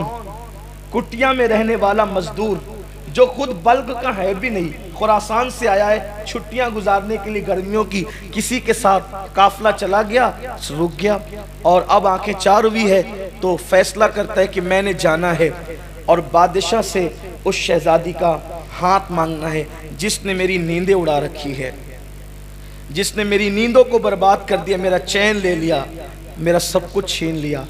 پھر کیا تھا، رات کو تیاری کی، آخری پہر میں سسکیاں لیتے ہوئے کٹیا کے اندر سسکیاں لیتے ہوئے دعا کی، بگڑی بنانے والے میری بھی بگڑی بنا دے، قسمت سنوارنے والے تو قسمتوں کو بدل دیتا ہے، میری قسمت میں بھی جو ہے وہ اسے لکھ دے جسے میں نے دیکھا ہے، اس لیے کہ اوروں کو جو ملا ہے مقدر سے ملا ہے، مجھ کو تو مقدر بھی تیرے در سے ملا ہے۔ خدا کی بارگاہ سے کون سی نعمت نہیں مل سکتی، وہ تقدیر بنانے والا رب ہے، اس نے تقدیر لکھی ہے، اس نے تقدیر بدلنا بھی وہ جانتا ہے۔ ہائے ہائے، راتوں کی آخری پہر کی سسکیاں لی، صبح کا انتظار کرنے لگا، اور پھر وہ اجنبی مسافر مزدور صبح ہوتے ہوتے بادشاہ کے محل کی طرف بڑھا۔ جب بادشاہ کے محل کی طرف گیا تو وہاں پر دربار لگا ہوا تھا، خاص و عام کی سنوائیاں ہو رہی تھی، اس لیے کہ جب ہم بادشاہ تھے تو لوگوں سے نفرت نہیں کرتے تھے، بلکہ ہمارے یہاں دربار لگا کرتے تھے، اور ہر خاص و عام سے بادشاہ ملاقات کرتا تھا، اس کے مسائل پوچھتا تھا۔ اچانک کوئی سپاہی آتا ہے، آداب حضوری بجا کر کے لا کے کہتا ہے، بادشاہ سلامت، جہاں پناہ کوئی مزدور آیا ہے اور وہ آپ سے باریابی چاہتا ہے، اور کہتا ہے مجھے بادشاہ سے بات کرنا ہے۔ بادشاہ نے کہا بھیجو، اسی لیے تو بیٹھے ہیں۔ آ کر کے مزدور سامنے کھڑا ہوا، بدن پر پیوندار لباس ہے، آنکھیں جو ہے بھری بھری ہے، اور جو میں نے حسن بیان کیا اب دوبارہ اس کو پھر کہوں گا تو وقت جائے گا، وقت ختم ہونے سے پہلے گفتگو مکمل کر لینی ہے، آپ کی توجہ بھی اللہ کرے سلامت رہے۔ پھر کیا تھا، اتنے بڑے نوجوان کو اور پھر خوبصورت جوان کو بادشاہ نے دیکھا، اور پھر بادشاہ نے کہا جائے کس مقصد کے تحت آپ آئے ہیں؟ تو اس جوان نے پوری بے باکی کے ساتھ کہا، جہاں پناہ جو فریاد میں لے کر کے آیا ہوں وہ فریاد لوگوں کے سامنے پیش کرنے کی نہیں ہے، اگر آپ میری فریاد سننا ہی چاہتے ہیں تو میں تخلیہ چاہتا ہوں، تخلیہ عطا کیا جائے، اس کے بعد گفتگو ہوگی۔ پھر ایک ہاتھ کا اشارہ ہوا، پوری محفل برخاست ہو گئی، اور بادشاہ چند وزراء کے ساتھ اس کو باریابی کی اجازت دیتا ہے، اور وہ جوان پھر پوری بے باکی کے ساتھ بادشاہ سے کہتا ہے، بادشاہ آپ کی جو اکلوتی بیٹی ہے بلخ کی شہزادی، اس کا ہاتھ مانگنے اور اس سے نکاح کا رشتہ لے کر کے آیا ہوں۔ جیسے ہی یہ بات ایک اجنبی مسافر مزدور کی زبان سے، جس کے بدن پر پھٹا پرانا پیوندار کپڑا تھا، لیکن جب اس کی زبان سے یہ بات سنی گئی تو جیسے لگا کہ پیروں کے نیچے سے زمین کھسک گئی ہو۔ وزیر کی آنکھوں میں خون اتر آیا۔ کہتے ہیں چائے سے زیادہ کتلیاں گرم ہوتی ہے، وزیر کی آنکھوں میں خون اتر آیا اور وزیر نے اپنی تلوار کو جو ہے حرکت دیتے ہوئے کہا، بدبخت بد نصیب انسان، اپنی اوقات دیکھ، اور تو شہزادی کا ہاتھ مانگنے کے لیے آیا ہے؟ کبھی سوچا بھی تو ہوتا کہ کیا مکمل میں بھی کبھی ٹاٹ کے پیون لگا کرتے ہیں؟ مگر واہ رے مسلمان، واہ رے اسلام، کیا انداز تھا بادشاہوں کا۔ بادشاہ نے وزیر کو جھڑکتے ہوئے کہا، کیا بکواس کرتے ہو؟ پھلدار ٹہنیوں پہ پتھر تو کوئی بھی پھینک سکتا ہے، پتھر پھینکنے پر اعتراض کیوں ہے؟ بات اتنی ہے، اسلامی نقطہ نظر سے ہر جوان کو حق ہے کہ جہاں وہ لڑکی دیکھے وہاں وہ اپنا رشتہ بھیج سکتا ہے۔ اب بات آپ پر ہے، پسند آئے تو دیجئے، نہ پسند آئے نہ دیجئے۔ اس طرح کسی کو روب سے دبایا نہیں جا سکتا۔ آپ اس کی فریاد سنیں، اگر آپ دے سکتے ہیں تو دیں، نہیں دے سکتے تو نہ دیں۔ بادشاہ نے بہت حسن تدبیر کے ساتھ معاملے کو رفع دفع کیا اور پھر اس سے کہا کہ وزیر آپ سے بات کریں گے، آپ ان سے بات کر لیجئے۔ اور پھر وزیر سے کہا، دیکھو غریب ہے، اسلامی نقطہ نظر سے یہ رشتہ مانگ سکتا ہے، ہم بادشاہ ہیں، اسے رشتہ نہیں دیں گے۔ ایسی کوئی کڑی شرط یا مشکل شرط رکھ دو جس کو یہ پورا ہی نہ کر سکے۔ اگر یہ پورا نہیں کر سکے گا تو معاملہ خود ہی ختم ہو جائے گا اور پھر دوبارہ منہ دکھانے کے قابل نہیں رہے گا۔ وزیر کو یہ بات بادشاہ کی بڑی پسند آئی، لیکن میں اس بادشاہ کے اخلاق سے بڑا متاثر ہوا جب مجھے تاریخ میں اس کی زندگی پڑھنے کو ملی کہ آخر وہ ایک مزدور کا اتنا دل رکھنا چاہتا تھا، ایک مزدور کے لیے اس کے دل میں اتنی وسعت تھی کہ وہ اس حسن تدبیر کے ساتھ معاملے کو ٹال رہا تھا، ڈانٹ نہیں رہا تھا، چیخ نہیں رہا تھا، چلا نہیں رہا تھا، ناراض نہیں ہو رہا تھا۔ آخر کار وزیر بڑا دانشمند تھا، وزیر نے کہا، دیکھو آپ ایک کام کریں، آپ 8 دن کے بعد آئیں، ایک ہفتے کے بعد ہم مشورہ کرتے ہیں، پھر بتائیں گے کرنا کیا ہے۔ 8 دن کے بعد وہ چلا گیا۔ اب 8 دن اس کے ایسے گزرے جیسے قیامت کی صبح طویل ہوگی، ایک ایک دن اتنا بھاری گزر رہا تھا۔ خدا خدا کر کے 8 دن گزرے اور وہ امید کے ساتھ جب واپس آیا تو وزیر نے کہا، جن بادشاہ اور شہزادوں کے رشتے بلخ کی شہزادی کو آئے ہیں ان میں آپ کا نام بھی شامل کر لیا گیا ہے، آپ کو بھی اس میں شامل کر لیا گیا ہے، لیکن بادشاہ کی طرف سے شرط یہ ہے کہ بادشاہ کی ایک لوتی بیٹی کو اسی کے نکاح میں دیا جائے گا جو بادشاہ کی بیٹی کے لیے، اس کے ہار کے لیے کالا ہیرا لائے گا، اپنی زبان میں بلیک ڈائمنڈ لائے گا، اسی کے ساتھ اس کا رشتہ کیا جائے گا۔ کیا آپ لا سکتے ہیں؟ بھئی سفید ڈائمنڈ لانا، سفید ہیرا لانا بھی اس مزدور کے بس کا نہیں تھا نا، اس مزدور کے بس کا نہیں تھا، لیکن وہ اگر واقعی بادشاہ ہوتا بھی، بادشاہ بھی اگر وہ ہوتا تو بلیک ڈائمنڈ اس کے بس کی بات نہیں تھی۔ یہ اور بات ہے، ہند والوں کے مقدر عروج پر ہیں۔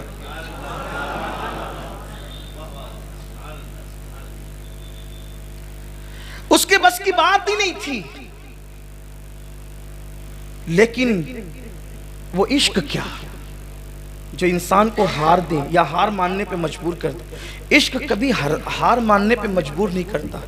اس نے کہا، مزدور نے، جس کو رات کے لیے ایک روٹی بھی میسر نہ تھی، اس مزدور نے کہا، شرط تو بڑی کڑی ہے، کالا ہیرا لانا، بلیک ڈائمنڈ لانا۔ میں اپنے موجودہ دور کے الفاظ استعمال کروں گا، آپ اس کو یہ نہ سوچے گا کہ اس دور اس نے بلیک ڈائمنڈ کیسے کہہ دیا، کالے ہیرے کو بلیک ڈائمنڈ ہی کہتے ہیں، یہ بھی بات ہے، کالے ہیرے کو بلیک ڈائمنڈ ہی کہتے ہیں، لیکن تو کچھ بھئی موجودہ اصطلاحات بھی تو ہمیں استعمال کرنی ہوتی ہے آپ کے درمیان اتر کر گفتگو کرنے کے لیے۔ اس نے کہا کہ چیز تو بڑی مہنگی ہے، بادشاہ بھی اس کو نہیں لا کر دے سکتا ہے، لیکن جب محبت کی ہے نا، عشق کیا کسی سے، تو ہم لا کر دیں، کوشش کریں گے۔ اور میں سب سے نا امید ہو سکتا ہوں لیکن اپنے رب سے نا امید نہیں ہوں۔ میرا اللہ میری ضرور مدد کرے گا، کیونکہ میری محبتوں میں پاکیزگی، میری محبتوں میں اخلاص ہے، میری محبتوں میں بناوٹ نہیں ہے، میری محبتوں میں خلوص ہے، میں ضرور لاؤں گا۔ اور اس کے بعد گیا، گھر لوٹا، بھیگی بھیگی رات تھی، بلک کی بھیگی بھیگی رات تھی، رات کا آخری پہر تھا، شبنم گر رہی تھی۔ اقبال کے لہجے میں پھولوں کو آئے جس دم شبنم وضو کرانے، نالا میرا وضو ہو، رونا میرا وضو ہو، نالا میری دعا ہو۔ اللہ اکبر۔ وہ گڑ گڑاتا رہا، سسکیاں لیتا رہا اور کہتا رہا، مولا کبھی تو نے کسی مانگنے والے کو محروم نہیں کیا، تیرا وعدہ ہے مجھ سے مانگو میں عطا کروں گا۔ مولا شاید کسی سے سچی محبت ہو گئی ہے، اب اس کو پانے کے لیے ایک سچا راستہ میں نے کیا ہے، لیکن ظالم وقت کے لوگوں نے اتنی سخت کڑی شرط لگا دی ہے، میرے بس میں نہیں ہے، میں بے بس ہوں لیکن تو اختیار رکھتا ہے۔ مولا مجھے کامیاب کر دے، اس مہم میں کامیاب کر دے۔ روتا رہا، سسکیاں بھرتا رہا، دعا کرتا رہا۔ کہتے ہیں کہ رات کے آخری پہر کی دعا کبھی رد نہیں ہوتی، باب اجابت الہی سے ٹکرائی جاتی ہے، اور پھر صبح ہوتے ہوتے آنسوؤں کا طوفان تھم گیا، اور ایک ایسی غیر محسوس طاقت نے دل میں حوصلہ پیدا کیا، اٹھ اور اپنا سفر شروع کر۔ جس عشق کی راہ کا تو مسافر بنا ہے، اس عشق کی راہ کے مسافر جا اپنے سفر کا آغاز کر۔ بس دل میں ایک عجیب سی لگن تھی، امنگ تھی، پھاوڑا اٹھایا، گردن پہ رکھا، اور نامعلوم منزل کی طرف وہ خراسان کا ایک مسافر بلخ کی سرزمین پہ روانہ ہو گیا۔ صبح سے شام تک، شام سے صبح تک، صبح سے شام تک، شام سے صبح تک، کئی شبانہ روز تک بغیر سنگ میل کے، بغیر منزل کے چلتا رہا، چلتا رہا، چلتا رہا۔ کبھی نانی دادی سے کہانی میں سنا تھا کہ برفیلے پہاڑ جو کالے ہوتے ہیں اسی کے اندر کالا ہیرا، بلیک ڈائمنڈ ہوتا ہے۔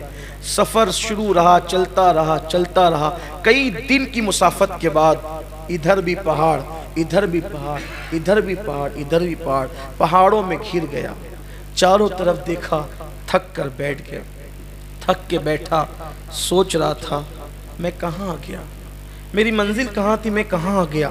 اچانک کوئی آنے والا آتا ہے، کندھوں کو دھکا دیتا ہے، اے سونے والے، سونے کا وقت نہیں ہے، یہ برفیلے پہاڑ ہے، اور ایک پہاڑ ٹوٹ گیا ہے، ٹوٹ کر اس کی چوٹی زمین پہ گر گئی ہے، اور تجربہ بتاتا ہے کہ شام تک اس پوری وادی کے اندر برف پگھل جائے گی اور برف کا سیلاب آئے گا۔ اگر اس وادی میں بیٹھا رہا، جان سے ہاتھ دھو بیٹھے گا، اٹھ، سورج غروب ہونے سے پہلے پہلے اس وادی سے نکل جا۔ اب وہ جوان جب اپنے کندھے پر، اور پھر وہ بوڑھا غائب ہو گیا۔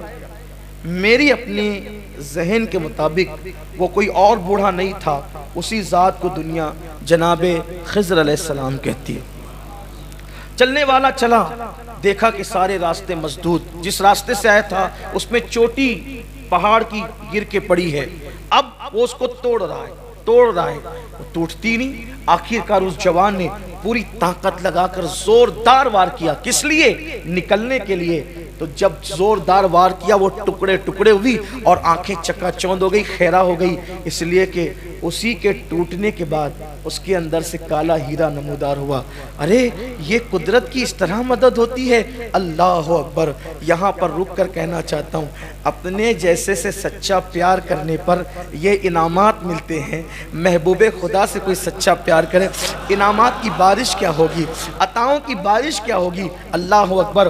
ہاتھ میں ہیرا لیا، کالا ہیرا، یہی کالا ہیرا ہے جو بادشاہوں کو تک میسر نہیں ہے، یہی کالا ہیرا ہے۔ اور پھر چستی کے ساتھ چھلانگ لگاتے ہوئے وہ ہرنیوں کی طرح چوکڑی بھرتے ہوئے بلخ کی طرف روانہ ہو گیا۔ تھوڑی ہی کوششوں کے باوجود جب چلتا رہا تو تھکن بھی اب محسوس نہیں ہوتی تھی، اس لیے کہ جب منزل نظر آتی ہے تو تھکن بڑھنے کی بجائے کم سے کم ہوتی چلی جاتی ہے۔ اور پھر دربار لگا ہے اور یہ مزدور پہنچا۔ وزیر نے دیکھا، پھر آ گیا تو، یہ شریفوں کی عادت نہیں، ہم نے تو جو قید لگائی تھی تم نے اس شرط کو پورا نہیں کیا اور پھر چلے آئے وہ پریشان کرنے کے لیے۔ اس نے بڑی محبتوں کے ساتھ کہا، میں پریشان کرنے نہیں آیا، میں تو شرط کی تکمیل کرنے آیا ہوں۔ جیسے اپنی مٹھی کو کھولا، بادشاہ اور سارے وزراء کی آنکھیں چکا چوندھ ہو گئی۔ یہ لیجئے اپنا بلیک ڈائمنڈ اور اپنا وعدہ پورا کیجئے۔ بادشاہ نے وزیر کی طرف، وزیر نے بادشاہ کی طرف دیکھا کہ اب کیا کریں، اس نے تو شرط تو پوری کر دی، وہ بادشاہ بھی جو نہیں کر سکتا تھا وہ عاشق نے پوری کر دی۔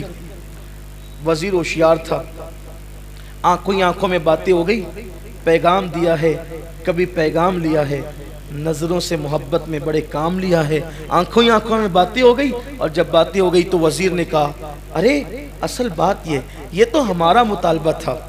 شہزادی دراصل کان کی بالیوں میں سفید موتیاں پہننا بہت پسند کرتی ہے۔ ایک آخری شرط ہے اور قطعی ہے، اس کے بعد کوئی شرط نہیں ہوتی۔ آخری شرط ہے 2 موتی بالیوں کے لیے لے آؤ، شہزادی کے لیے، بس رشتہ ہو جائے گا۔ ایک مزدور کے لیے کیا کم تھا؟ پھر دل پکڑ لیا، وائے رے ناکامی، ہائے رے ناکامی، اب کیا کروں؟ لیکن پھر عشق نے کہا ہارنا مت، ہمت مت ہارنا، اٹھ چل آگے بڑھ۔ جیسے کوہساروں میں، پہاڑوں میں اللہ نے بلیک ڈائمنڈ تجھے دے دیا، کالا ہیرا دے دیا، موتی کا انتظام بھی قدرت کر دے گی۔ پھر نکلا، گھر پہنچا، دعا کی، پھر چلا، خوب لمبا سفر کیا، سمندر کے کنارے پہ پہنچا۔ کہتے ہیں کہ سمندر کے اندر صدف ہوتی ہے اور صدف کے اندر موتی ہوتا ہے، لیکن تیراکی جانتا نہیں تھا، عشق والا تھا۔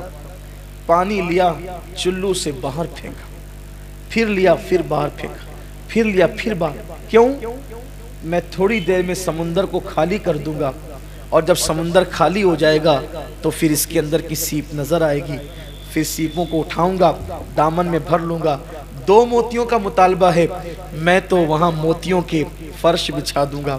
پانی پھینک رہا ہے، صبح ہوتی ہے، شام ہوتی ہے، لیکن وہ سمندر کی موجیں بڑھتی ہی جاتی ہے۔ کہتے ہیں عشق سچا ہو کامیابی مل ہی جاتی ہے۔ نگاہیں حسرت سے آسمان کی طرف اٹھتی ہے، 1 دن، 2 دن، 3 دن، 4 دن، 6 دن۔ اگر میری جماعت کا اتنا بڑا مفکر اس واقعے کو نہ لکھا ہوتا، واللہ کبھی محراب میں بیٹھ کر بیان کرنے کی میرے اندر ہمت نہ تھی، کہیں لوگ مجھے جھوٹا تصور نہ کریں۔ لیکن میں اس ذات پر اعتماد کر رہا ہوں جو ہماری جماعت میں سند کی حیثیت رکھتی ہے، اس ذات نے اس واقعے کو لکھا ہے۔ اللہ اکبر! بڑا عظیم مفکر، بڑا عظیم دائی، یورپ کی سرزمین پر اسلام کی شمع کو روشن کرنے والا دائی، انہوں نے اس واقعے کو لکھا ہے۔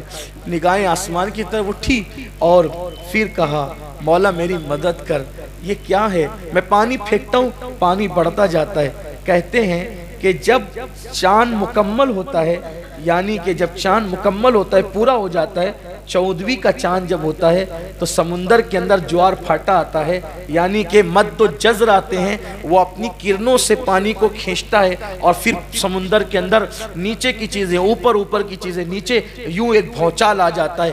بس ایسا ہی ہوا، 14ویں شب آئی اور آنے کے بعد جب مد و جزر کے مناظر دیکھے تو کئی سیپیں جو ہے وہ پڑی تھی۔ صبح کا وقت ہوا، دامن میں سمیٹا اور سفید موتیوں کو لے کر پھر دوڑا۔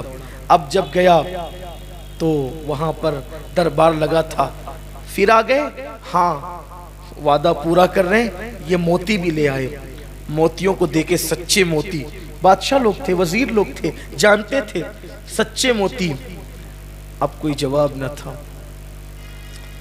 وزیر نے بہت ہلکی آواز میں کہا سوچو تو صحیح، کہاں رشتہ لے جا رہے ہو؟ آپ نے شرطیں تو پوری کر دی ہے، لیکن تھوڑا بادشاہ کا خیال تو کرو۔ ابھی کچھ باتیں ہو ہی رہی تھی، اچانک ایک کنیز دوڑی دوڑی آئی اور اس نے کہا شہزادی اچانک گری، بے ہوش ہو گئی ہے، اس کی نبضیں جو ہے وہ تھمتی جا رہی ہے، اس کی سانسیں رکتی جا رہی ہے۔ پوری محفل اٹھی شہزادی کی طرف، وائے رے ناکامی، ہائے رے ناکامی۔ شرطیں تو پوری ہو گئی، بلیک ڈائمنڈ بھی پیش کر دیا گیا، سفید موتی بھی دے دیے گئے، لیکن جس کے لیے گئے تھے اسی کا انتقال ہو گیا اور وہ شہزادی دنیا سے کوچ کر گئی۔ سب کہہ رہے تھے شہزادی مر گئی، مر گئی، مر گئی، لیکن مزدور کہہ رہا تھا میری شہزادی نہیں مر سکتی، میری محبت نہیں مر سکتی، میرا پیار نہیں مر سکتا۔ پھر کیا تھا، پورا بلخ سوگواری میں ڈوب گیا، شہزادی کو غسل دیا گیا، غسل دینے کے بعد کفن پہنایا گیا، اور پھر بادشاہ کی بیٹی تھی، ہزاروں کے لاکھوں کے ہجوم میں جنازہ اٹھا، یہ بھی سر جھکائے جھکائے مزدور چل پڑا۔ پھر کیا تھا، نماز جنازہ ہوئی اور لاکھوں لوگوں نے ڈبڈباتی ہوئی آنکھوں سے شہزادی کو شاہی قبرستان میں دفن کر دیا۔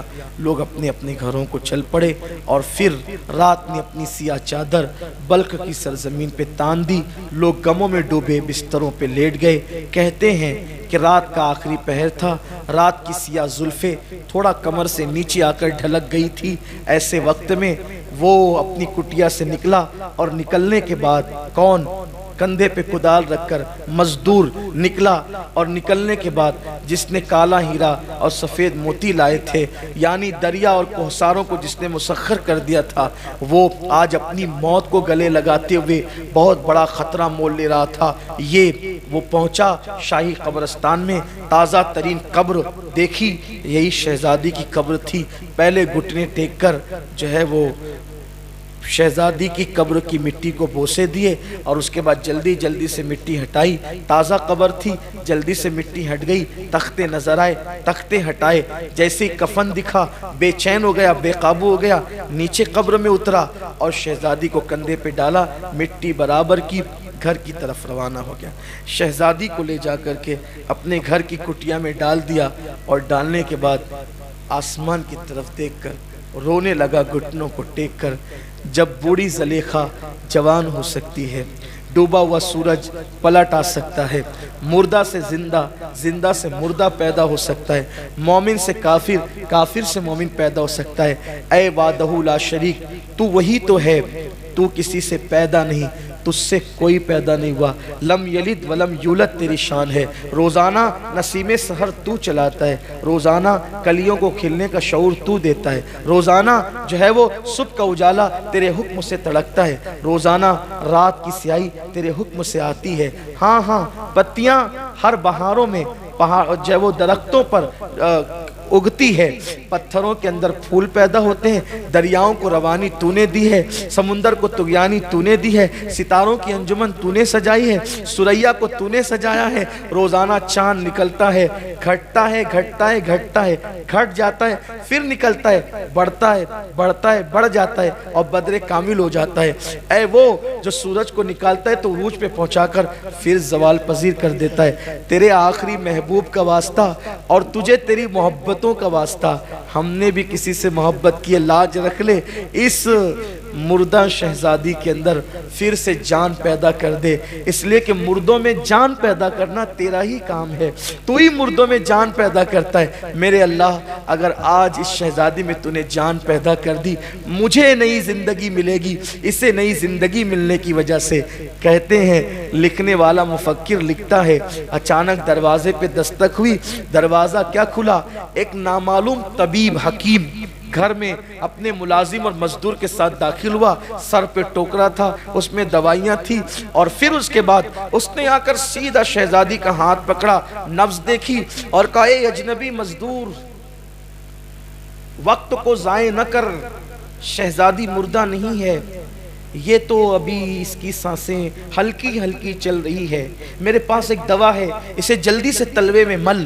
اور پھر مزدور کے ہاتھ میں مزدور کے ہاتھ میں وہ دوا دیا، مزدور نے جلدی جلدی سے تلووں پر ملا، اور ملنے کے بعد اس حکیم اور طبیب کی نگاہیں چراغ کی روشنی میں شہزادی کے چہرے پہ ٹک گئی۔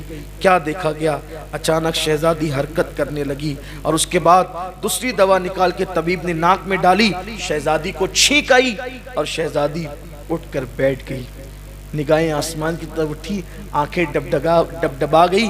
تیرا شکر ہے کہ تو نے مردے کے اندر میری محبتوں کی وجہ سے نئی جان پیدا کر دی ہے۔ پھر کیا تھا، قربان اسلامی محبت۔ جیسے ہی اس لڑکی نے اپنے آپ کو بیدار پایا، کفن کی آنچل سے منہ چھپایا، میں کہاں ہوں، میرے ساتھ کیا ہو رہا ہے، فوراً اس مزدور نے کہا، آپ کے ساتھ کچھ نہیں ہو رہا ہے، آپ محفوظ ہیں، اور پھر پوری داستان، باغ سے لے کر زندگی تک کی داستان، پوری داستان سنائی. ہم آپ کے لیے اتنا سب کچھ کیے، آپ انتقال کر گئی، حتیٰ کہ میری محبتوں نے تمہیں زندہ کیا ہے. بس کیا حیا کی ملکہ تھی وہ حسن کی ملکہ بھی تھی، حیا کی بھی. آج کل کی لڑکیوں کی طرح نہیں، اس نے تو کفن سے چہرہ چھپا لیا تھا. اور جب پوری داستان اس نے سنی کہ میں تو ایک اس مرد درویش کی محبت کی بنیاد پہ میں نئی زندگی مجھے ملی ہے، اور میری زندگی صرف اسی کے لیے ملی ہے، میں صرف اسی کے لیے زندہ ہوئی ہوں، تو شرم کی ماری نے بس اتنا کہا، جس خواب کو شرمندہ تعبیر کرنے کے لیے قدرت کی امداد ہو، پھر وہ خواب شرمندہ تعبیر ہو ہی جانا چاہیے. بس اتنا کہہ سکی. حکیم نے کہا پھر غیر محرمی کب تک، نا محرمی کب تک، ہم دونوں گواہ ہیں، ایجاب و قبول کر لو، ایک دوسرے کے ساتھ نکاح کر لو. نکاح ہو گیا. اب اس مزدور کو نئی زندگی مل گئی. لوگ کہہ رہے تھے شہزادی کا انتقال ہو گیا، لیکن شہزادی نئی زندگی پا کر کٹیا میں زندگی گزار رہی تھی. بس فرق اتنا تھا کہ کبھی محل میں تھی اور آج کٹیا میں. لیکن اس لڑکی کو اس مزدور کے عشق کی اتنی قدر تھی کہ اس کو کٹیا اب راحت دے رہی تھی. اس کی وجہ یہ تھی کہ وہ محل کے اندر تھی، لیکن یہاں اسے محبت مل رہی تھی، پیار مل رہا تھا، وہ دھوکہ نہیں دے رہی تھی، اور اس نے اس راز کو سب سے چھپا کر کے رکھا تھا. بالآخر ایک دن وہ آیا کہ گھر کے آنگن میں ایک پھول کھلا، خوبصورت سا بیٹا پیدا ہوا. بیٹا چلنے لگا، بولنے لگا، کلمہ پڑھنے لگا. اور پھر اس شہزادی نے کہا آج کل سنا ہے کہ میرے انتقال کے بعد ابا اور امی کی طبیعت مسجد مدرسوں کی طرف زیادہ ہو گئی ہے، مدارس قائم ہو رہے ہیں، مساجد قائم ہو رہی ہیں، مکاتب قائم ہو رہے ہیں، بہت محنتیں ہو رہی ہیں دین پر، اس لیے کہ دل اچاٹ ہو گیا ان لوگوں کا دنیا سے. یہ سن رکھا ہے میں نے بھی. اور وہ لوگ دنیا سے دور ہوتے چلے گئے، دین سے قریب ہوتے چلے گئے. ایک کام کرتے ہیں، جو مکتب محل میں چلتا ہے اپنے بچے کو وہیں بھیجتے ہیں. ایک دن مکتب کی سالانہ تقریب تھی. چھوٹا مدرسہ جسے مکتب کہتے ہیں، جیسے ہمارے اپنے یہاں مالیگاؤں میں سنی دعوت اسلامی 60 مکاتب چلا رہی ہے پورے شہر میں. مکتب کی سالانہ تقریب تھی. سالانہ تقریب میں بادشاہ آیا. ننھے بچوں نے جھک کے بادشاہ کو سلامی دی. جیسے ہی بادشاہ کی نظر اس لڑکے پر پڑی، اس لڑکے پہ مزدور کے لڑکے پہ، بادشاہ کا دل کھنچتا چلا گیا. یہ کوئی مانوس جانا پہچانا چہرہ لگتا ہے، یہ چہرہ جانا پہچانا ہے، یہ چہرے سے انسیت ہے، یہ چہرے میں اپنائیت ہے، یہ چہرے سے خون جوش کھاتا ہے. کون ہے یہ؟ معلم سے پوچھا کون ہے یہ؟ معلم نے کہا وہ سامنے کٹیا ہے نا مزدور کی، اسی کا بچہ ہے، غریب آدمی ہے، روزانہ لا کے پہنچاتا ہے، شام کو لے جاتا ہے. یہ بچہ اپنا سا لگتا ہے. ایک کام کریں، اس کے ابا سے کہنا کہ یہ اس بچے کو محل میں لے کر کے. شام کو ابا آئے تو کہا کہ بادشاہ کا حکم ہے، حکم حاکم ہے کہ تم اپنا بچہ محل میں لے کر جاؤ. انہوں نے کہا بہت اچھا. گھر لایا، بیوی سے مشورہ کیا، کیا ہوگا، کیسے ہوگا. ایسا لگتا ہے اب پوشیدہ راز سب اوپن ہو جائیں گے، کیسے ہو سکتا ہے، کیا ہوگا. بہرحال شہزادی نے کہا کوئی فکر نہ کریں، ٹھیک ہے. اور وہ بچہ یوں ہی کوئی پہلے کم خوبصورت نہیں تھا. محل میں بھیجنے کے لیے شہزادی تھی. اس بچے کو شہزادوں کی طرح سجایا، باپ کے ساتھ انگلی پکڑائی، روانہ کیا. جیسے ہی محل میں پہنچا یہ بچہ، خوبصورت سے بچے کو بادشاہ نے اپنی گود میں اٹھایا. مزدور بھی بھیس بدل چکا تھا، مجھے پہچانا نہ جا سکے کہ چند سالوں پہلے رشتہ مانگنے آیا تھا اور شہزادی انتقال کر گئی تھی، پتہ نہیں کیا ہوگا. بھیس بدل لیا. جیسے ہی بادشاہ نے دیکھا اس بچے کو، قابو نہ پا سکا، اٹھایا گود میں اور سیدھا زنانہ خانے میں بادشاہ گھس گیا. بادشاہ اس طرح نہیں جایا کرتے تھے زنانہ خانے میں، لیکن جیسی ملکہ کی نظر بادشاہ کے گود کے بچے پڑی، یہ مانوس جانا پہچانا چہرہ. غور کیا، کہا بادشاہ جانتے ہیں مرحوم شہزادی کا بچپن ایسا ہی تھا نا. اس کی ناک دیکھو، یہ مرحوم شہزادی کی طرح ہے. اس کے ہونٹ دیکھو، مرحوم شہزادی. اس کی آنکھیں مرحوم شہزادی کی. ارے یہ تو مرحوم شہزادی کے ہو بہو دکھتا ہے. کس کا بچہ ہے؟ ارے وہ سامنے جو کٹیا میں مزدور رہتا ہے اسی کا بچہ ہے. یہ بچہ میری مرحوم شہزادی کی یاد دلاتا ہے, یہ میرے یہاں رہے گا, اب ہم اسے جانے نہیں دیں گے. بادشاہ نے کہا کہ بچے خریدے اور بیچے نہیں جاتے نا, تو پہلے اس کے ماں باپ سے پوچھنا پڑے گا. کوئی بات نہیں, غریب لوگ ہیں, ہم اپنے محل میں ان کو جگہ دے دیں گے, وہ ہمارے محل میں رہیں گے, ہم بچہ دیکھتے رہیں گے, تسلی ہوتی رہے گی. کسی کی گود خالی کرنا ہمارا مقصد نہیں, ان سے بات کرو. بادشاہ باہر آیا, کہا کہ ملکہ کی خواہش ہے کہ یہ بچہ محل میں رہے. مزدور نے جواب دیا, بچے بیچنے کے لیے نہیں ہوتے. دیکھا قدرت کے انداز. کل یہ کھڑے تھے کسی بچی کو مانگنے کے لیے, اور آج وہ کھڑے ان کے بچے کو مانگنے کے لیے. اسی کو دنیا کہتے ہیں, کما تدین تدان, اسی کو دنیا کہتے ہیں.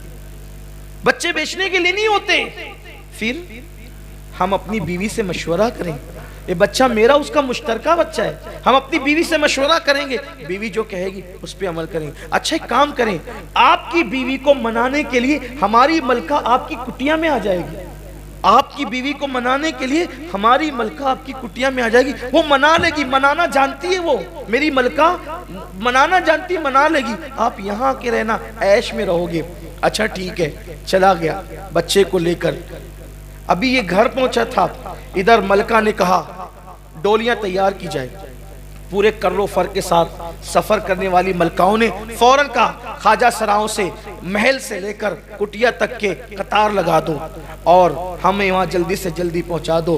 ڈولیاں اٹھی, لوگ کہنے لگے اچانک ملکہ کدھر جا رہی ہے؟ کسی نے کہا وہ مزدور کی کٹیا میں جا رہی ہے.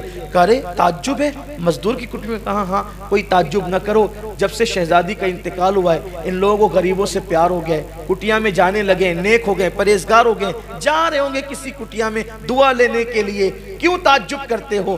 بہرحال خواجہ سرا آگے بڑھتا ہے اور اس کے بعد مزدور کے گھر پہ دستک دیتا ہے. دروازہ کھولو, ملکہ تشریف لا رہی ہیں, آپ کی بیوی سے ملنے کے لیے تخلیے کا موقع دو. جیسے ہی دروازہ کھولا گیا, سنا گیا, دوڑتے ہوئے مزدور نے کہا ملکہ آ رہی ہے, اب تو سارے راز کھل جائیں گے, اب تو شاید قدرت کو یہی منظور ہے. اور پھر ملکہ آ گئی. جیسے ہی نظر پڑی, پلک جھپک گئی, میں کوئی خواب تو نہیں دیکھ رہی ہوں. غور سے آنکھیں پھاڑ پھاڑ کے, شہزادی شہزادی شہزادی شہزادی ہو تم تو مر چکی تھی. لیکن دوسری طرف بھی جذبات کا تلاطم تھا, قابو نہ پا سکی. 4 سے 5 سال کے بعد جس بیٹی کو 5 سال پہلے مردہ سمجھ کے دفن کر دیا تھا, وہ زندہ کسی کٹیا میں زندگی گزار رہی تھی, کسی کو پتہ ہی نہیں تھا. ماں بیٹی لپٹ لپٹ کر خوب روئے, اور جب رو چکے, جب جذبات کا تلاطم تھما, بیٹی تم یہاں. شہزادی نے پوری داستان سنائی کہ یہاں آنے کا انداز کیا تھا, کیوں آئے تھے, کیسے آئے تھے. کسی کی محبت اور عشق نے نئی زندگی دی اور یہاں آئے اور اب زندگی گزار رہے ہیں. یہ بات جنگل کی آگ کی طرح پورے بلخ میں پھیل گئی. جسے دفن کر دیا تھا اسے کسی کی پاکیزہ محبت نے نئی زندگی دے دی. اور پھر اس کے بعد فیصلہ ہوا کہ اب جسے مزدور کہہ رہے تھے وہ مزدور نہیں ہے, بلکہ وہ تو بادشاہ کا داماد ہے.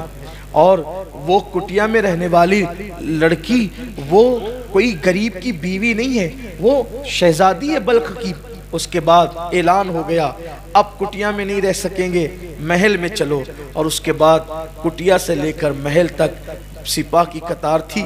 جو وزیر کل تک ڈانٹتے تھے وہ وزیر آج ہاتھ باندھ کر کے کھڑے تھے. محبتوں کو سلام ہے, پاکیزہ محبتوں کو, ان زانیوں کی نہیں, شرابیوں کی نہیں, آبرو لوٹنے والوں کی نہیں. اللہ اکبر, ہاتھ بن گئے لوگوں کے ہاتھ. جذبات کا تلاطم تھا. وقت کا بادشاہ, بلخ کا بادشاہ دروازے پہ کھڑا تھا استقبال کے لیے. کس کے؟ اس مزدور کے جو چند سال پہلے مزدور کہہ کے پکارا جا رہا تھا. اور اس کے بعد ایک گوگا تھا, شور تھا, دل رکھنے کو جگہ نہیں تھی. پورے بلخ کے اندر ایک شور تھا, ہنگامہ تھا. کیا ہوا کیا ہوا کیا ہوا؟ آخر کار پورے کر و فر کے ساتھ جب وہ مزدور اپنے بچے اور بیوی کے ساتھ محل میں داخل ہوتا ہے تو داخل ہونے کے بعد لوگ کہتے ہیں تم نے محبت کا حق ادا کیا، لیکن اس کی نگاہیں جھکتی ہے، اور اس کے بعد لوگ کہتے ہیں تم اب مزدور نہیں ہو، تم ولی عہد ہو، بلک کے بادشاہ تم ہی ہو، بلک کے بادشاہ تم ہی ہو، تخت تو تمہارے لیے، تاج تمہارے لیے۔ یہی احساس اس جوان کو ساری زندگی ستاتا رہا۔ ایک لڑکی سے خلوص دل کے ساتھ پاکیزہ محبت کی، مزدور سے بادشاہ بن گیا۔ اگر یہ محبت میں نے مدینے کے تاجدار کے ساتھ کی ہوتی تو مجھے کیا مقام نصیب ہو جاتے۔